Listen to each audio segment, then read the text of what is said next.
skilled horological tourmaker, Paul retired in 1995 and with his wife of 50 years, Doreen, enjoy retirement to the full, travelling when they can in order to take a well-earned break from their children and grandchildren whom they adore.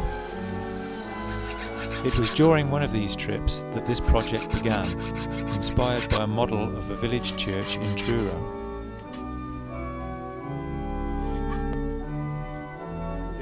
Doreen also has her part to play, initially keeping Paul supplied with endless cups of tea and ensuring all visitors enter their names in the visitors book. Yes, please. But more serious work is ahead. Doreen is a skilled embroiderer and as such has the responsibility for dressing the model's interior and items such as the altar cloth and flag standards. Now a 2-year project is underway to complete a 40:1 scale model of St John the Baptist Church, Beckford. Electronics housed inside the tower will raise the model's roofs to the sound of church bells and organ music, revealing the interiors of the nave and chancel. The finished model housed in a perspex case will be donated to Beckford Church for permanent display. This will mark Paul and Doreen's golden wedding anniversary. Paul and Doreen were also married in the church by the Reverend Wilson W. Baker, who also christened the bride and married the bride's parents.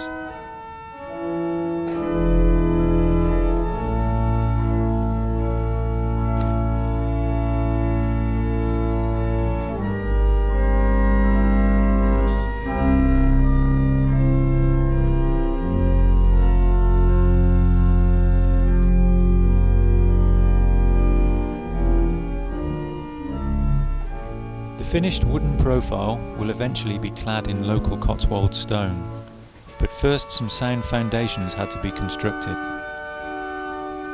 Commissioned from the local blacksmith, a steel frame was manufactured to hold the model level and counter any movement in the wooden structure.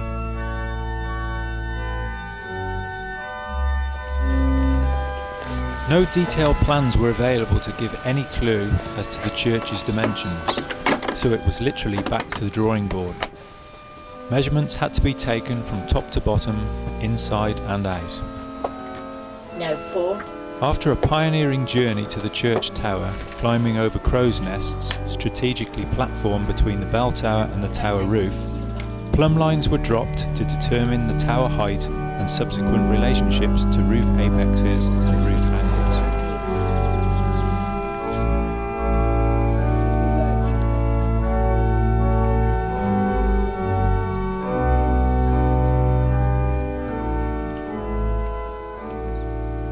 Some measurements were more easily obtained than others, resulting in the loss of one willing but over-adventurous volunteer. Anyone want to purchase a pair of size 9 shoes? Is he there? Oh, no, I can't even see him. Predominantly, the wooden structure is made from plywood, with the exception of the interior arches, which are carved from hardwood. All dimensions for the wooden profile had to be reduced by 1/4 inch, the chosen thickness for the Cotswold stone cladding.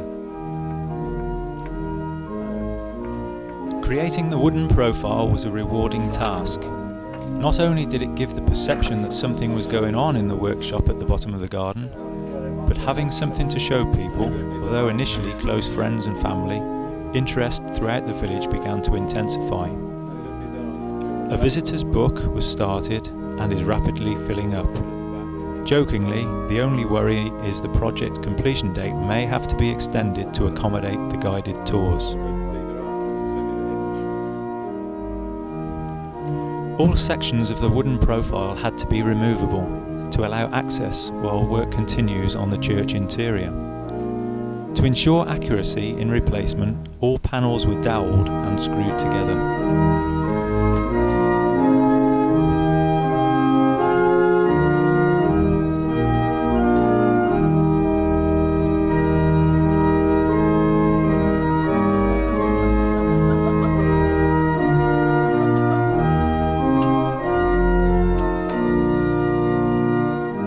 Tower windows are carved from softwood and individual window slats glued into position with PVA adhesive. This was a tricky task, as any deviation in angle or spacing was immediately noticeable. The finished window frames are temporarily pinned into position.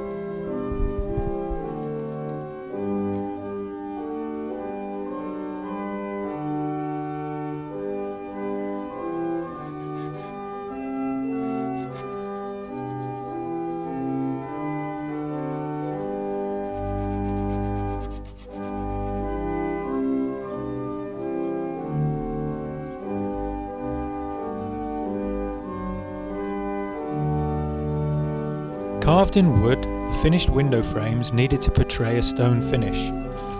The wooden framework was coated in PVA adhesive, then sprinkled with stone dust from a local quarry.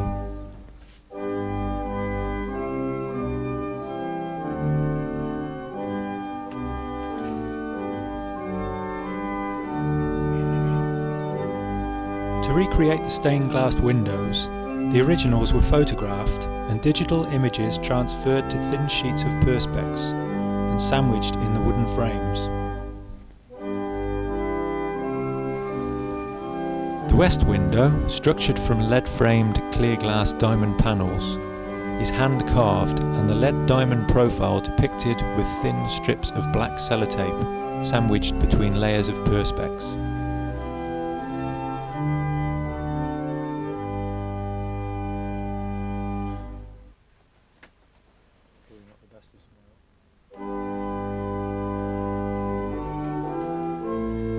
Here the ramparts are being shaped and fixed to the tower's main structure. They can be seen to stand proud the quarter of an inch needed to accommodate the stonework.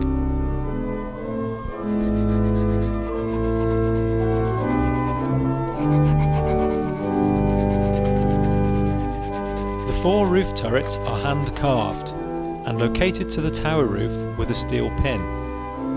Finally, they are given the customary Cotswold stone finish.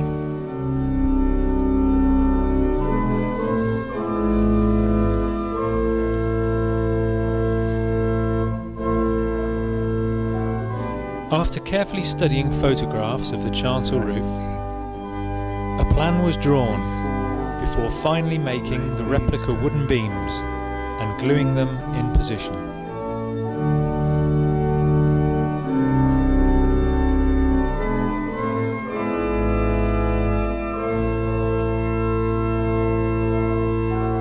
A coat of acrylic gesso was applied before finishing the beams with black emulsion.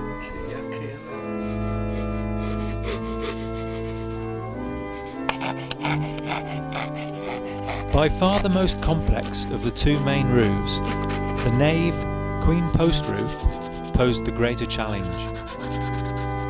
After careful consideration, Paul decided to make each beam section in 2 halves.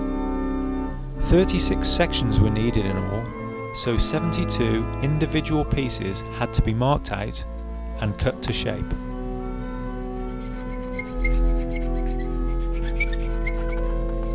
When gluing the finished sections to the roof profile, spacers were used to ensure all 36 sections fitted exactly across the roof's length, with equal spacing.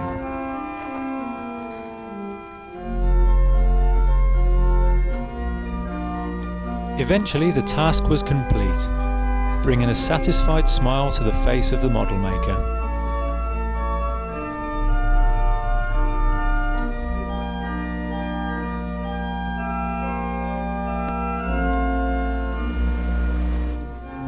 Finally, a coat of oak varnish gives the roof the finish it deserves.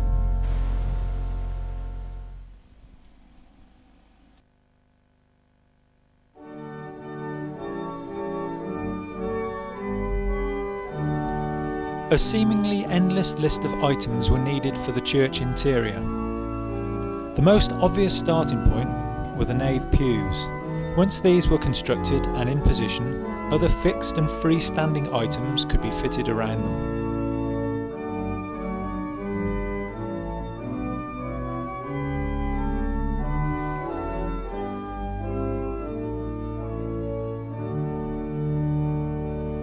Paul was asked how some of the more intricate items were made.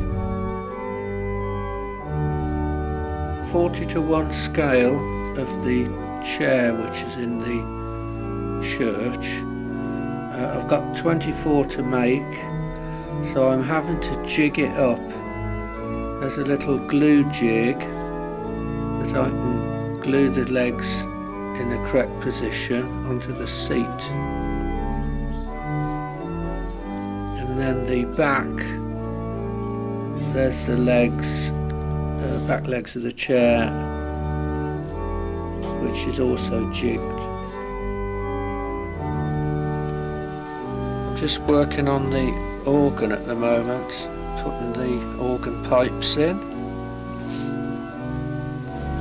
Small ones are made of cocktail sticks, but the others I'm having to shape out of bits of wood.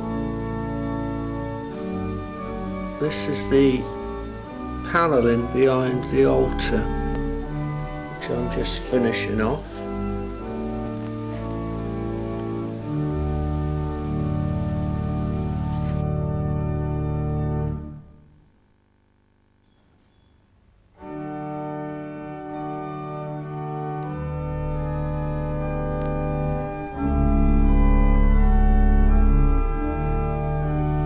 Following construction of other items, the interior nave walls were finished in Cotswold stone dust.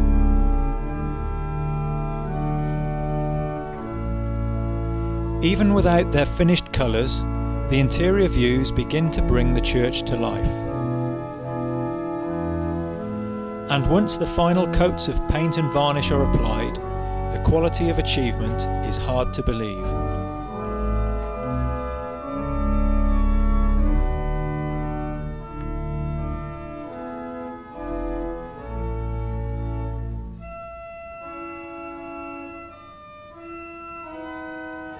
The nave tower arch is a fine example of 12th century Norman work. To replicate this, Paul roughed out the basic arch profile.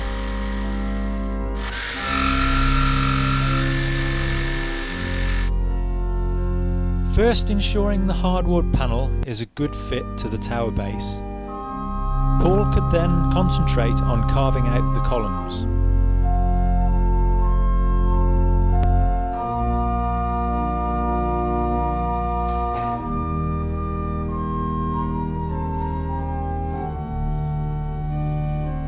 On the outer column of the north side are two demonish heads and a centaur. Too small to carve, paper prints were cut out, glued in place and finally coloured to match the stonework.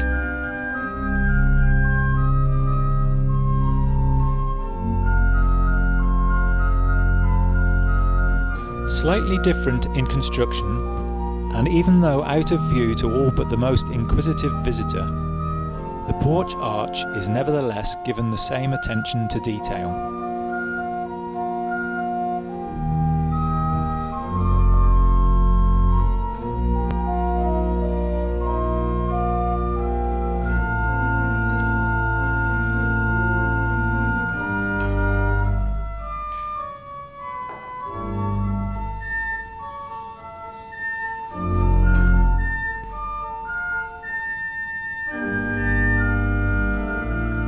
Paul's eldest son Martin was drafted in to help with the nave floor.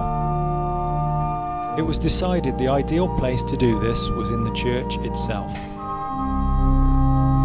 Once the paint had dried, the flagstone positions were marked out and scribed into the surface.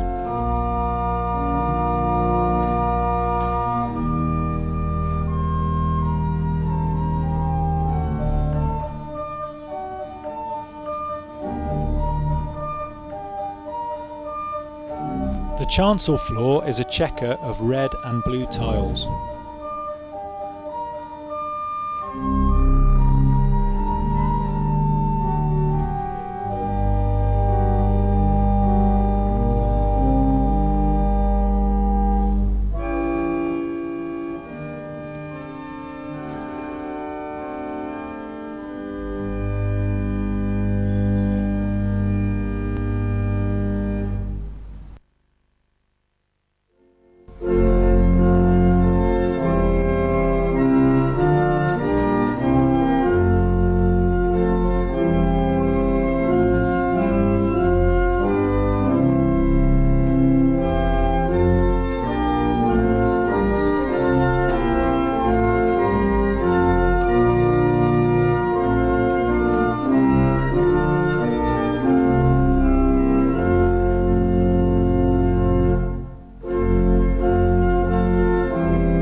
Paul and Doring would like to thank all those who have helped so far in the project, with special thanks going to Pete White for his help making the steel frame, Basil Bunn for supplying the organ backing music, and Mr. and Mrs. Chambers for information about the history of the church.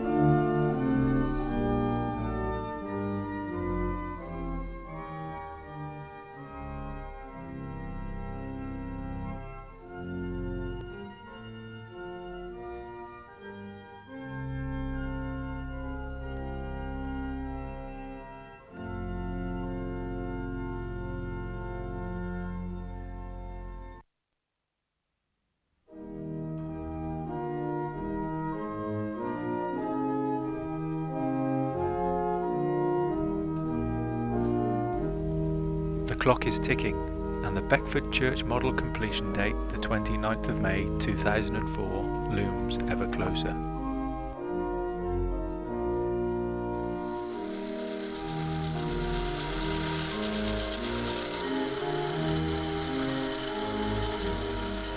Parts of the model begin to animate as Paul's vision for the mechanical motions become reality.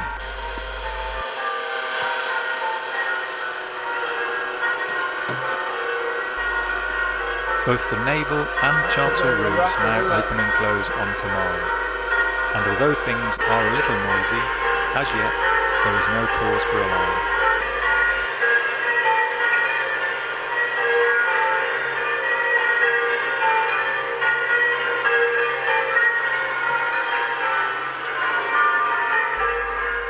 Progress is swift, with only the occasional blip in proceedings.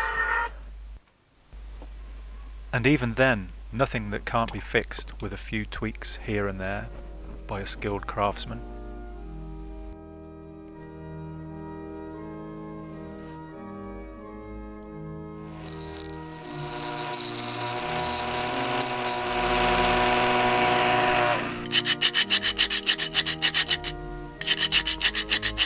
With the mechanical technicalities more or less behind him, Paul could again concentrate on the model itself. Next in line was the church tower. Rather than create an infinite number of small bricks, it was decided to handcraft and glue in place a patchwork of much larger slabs, and then scribe on each individual brick detail. This became a fairly arduous task, persuading Paul to adopt a far swifter approach.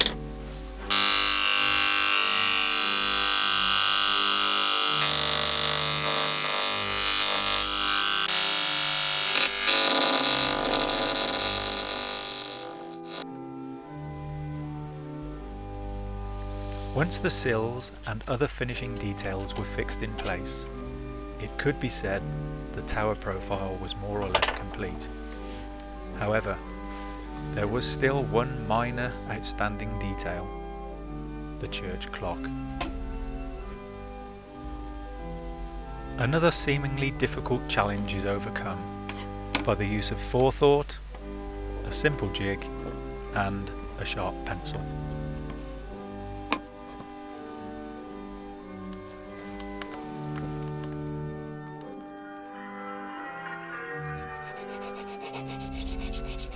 Well, okay, I suppose you may also need a file and a steady hand to finish things off. And a little electrical knowledge to wire up the battery.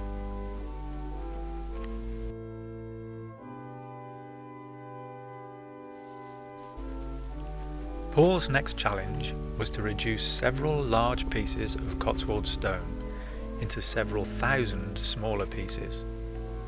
For authenticity, these stones were reclaimed from Beckford churchyard and were originally discarded church roof tiles.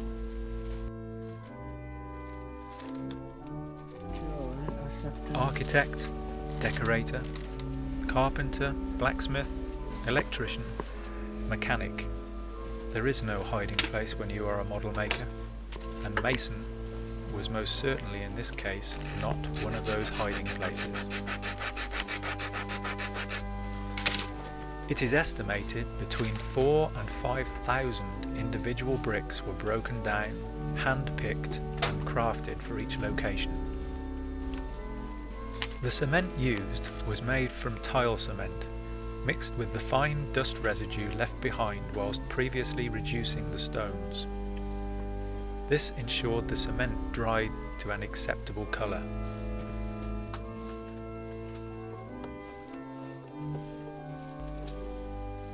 Work carried on for some 6 weeks, and although tedious at times, on completion this was one of the most rewarding and challenging tasks, obviously adding a huge visual impact to the model's persona.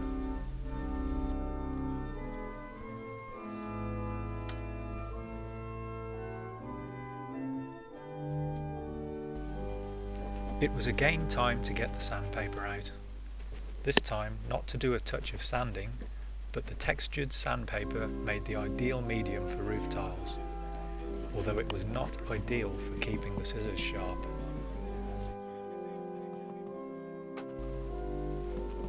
Trusty PVA glue held each strip in place, and keeping true to detail, each cut strip of tiles became smaller the nearer it sat to the roof apex. Here are some examples of the finished roof effects.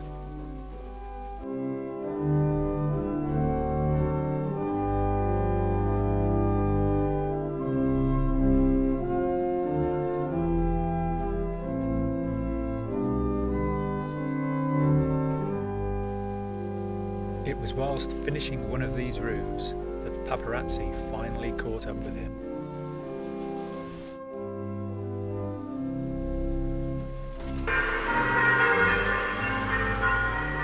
Following a brief demonstration of the model's functions and coin collection mechanism, Paul was finally cornered and asked some searching questions regarding his recent activities.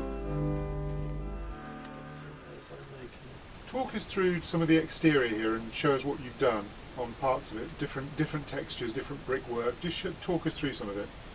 Well, it was made in wood to start with. The case was made in wood, church was made in wood, and then clad with the stone, and all the tiles were fitted onto the plywood base.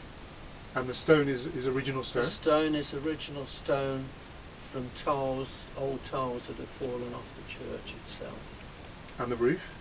And the roof is made of sandpaper. Now this has taken how long to make so far? 18 months up to now. That's a lot of work, isn't it? Oh yes, a lot of work, yeah. Do you think it's been worth it? Oh, definitely, yes. And what's going to happen to it? Well, hopefully it will go into Beckford Church. The pounds that will be put into it will go to church funds.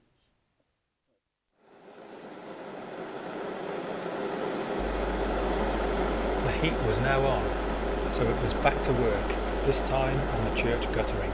Spring in it, it's okay to... Strips of copper shape. were cut and annealed. This stops the material from cracking during forming.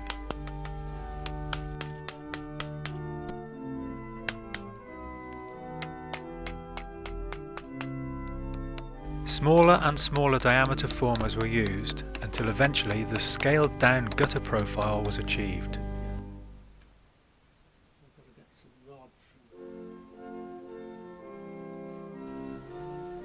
Manufacture of additional down pipes and up pipes went a long way to completing the accessories on the church exterior.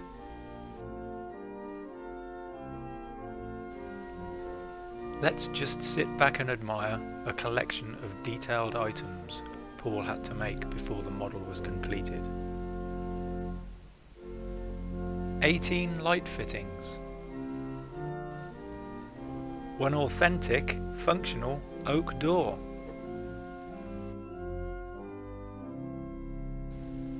28 pews, complete with felt hand-painted seat covers. Sceptres. Roof cross. Iron gates. vestry chimney, 10 gargoyles,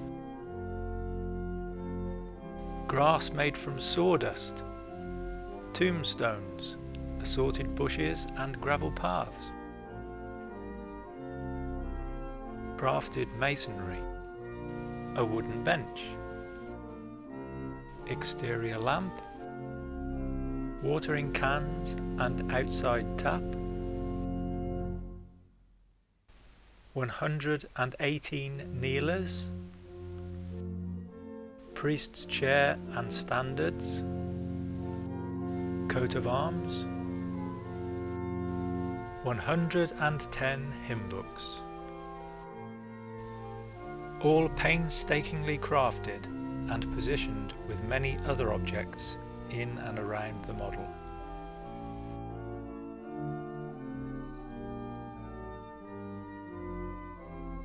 Hidden away in the church tower, you may just glimpse through the tower windows the outline of 6 church bells.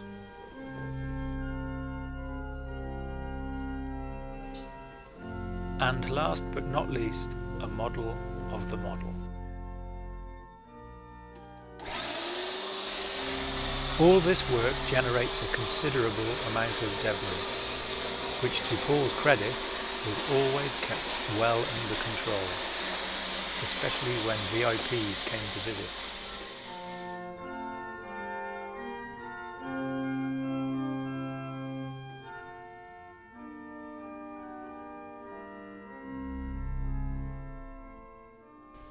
In this case, Alan Godwin, complete with wooden leg. In fact, a fair number of wooden legs. A skilled craftsman himself, Alan had been drafted in to help with the model's table legs, and explained to Paul how he had arrived at the end results. They're glued on the square, like that. Like that, and then I cut the corners off, like that. That left me with a hexagon, octagon, and then I just turned it off. You can hardly see the joint, can you? No, that's really good. And then it is finished off, eventually, with a mitre on the end. And there we are, tied it up nicely. Very good. Discussion followed over the official table plans designed by the diocese. Just a quick way of doing Manufacturing methods were finalised and construction was soon underway.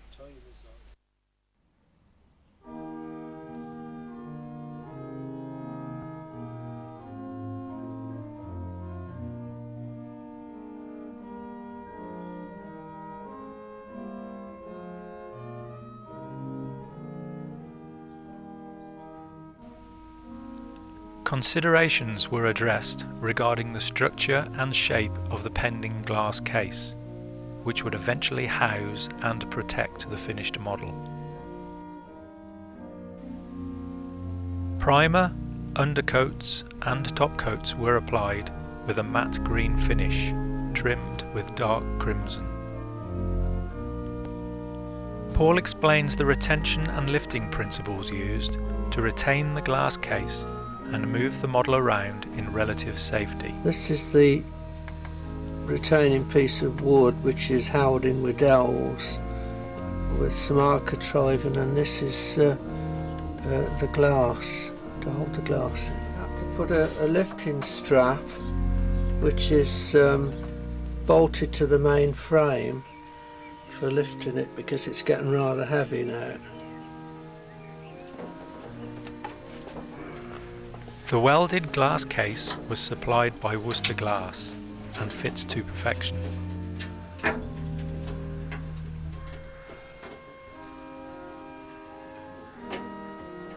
What's that like? Yeah, well, I think it's the ideal music, isn't it?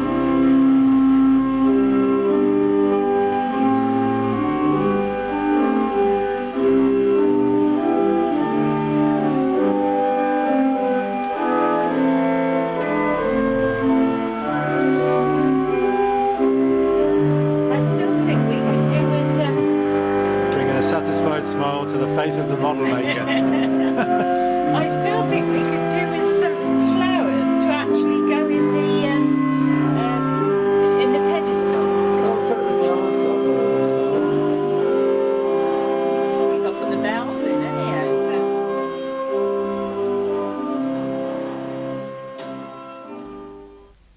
At last the big day has arrived. Time for one last photo opportunity before the model leaves the relative safety of Rose Cottage and is carried with great care and attention across the road to Beckford Church.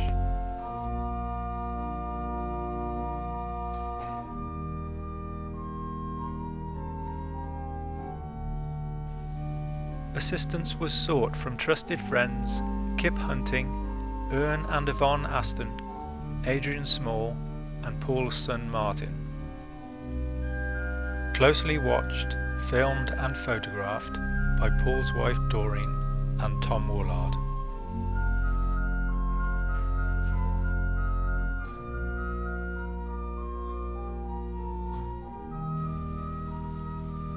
Last minute settings and adjustments were made before resting the glass case in position.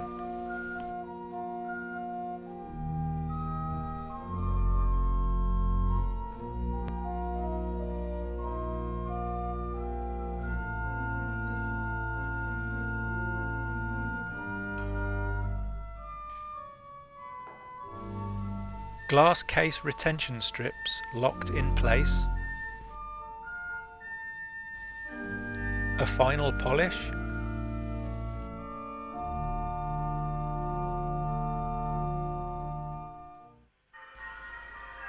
And the model is set for its first demonstration.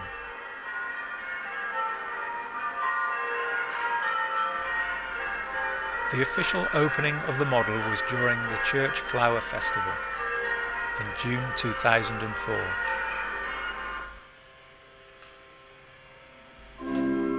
And was officially dedicated by Archdeacon the Venerable Frederick Martin Twitherwee at a service held on Sunday the 20th of June at 6:30 p.m.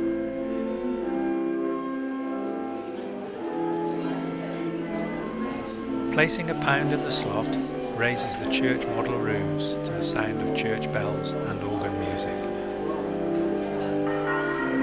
The church bells you hear were those rang during Paul and Doreen's silver wedding anniversary.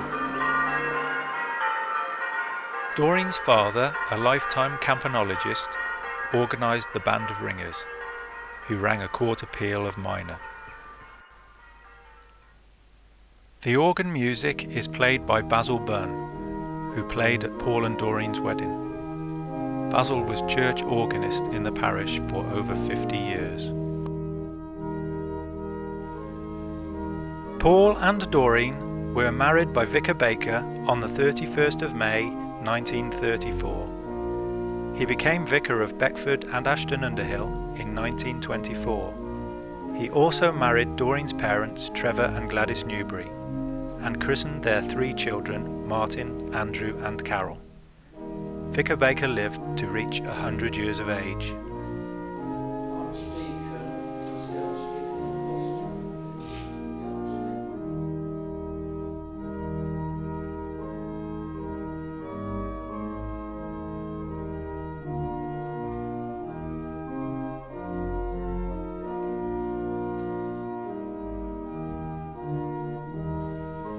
All that remains is for us all to applaud Paul on his achievements and congratulate both Paul and Doreen on reaching their golden wedding anniversary.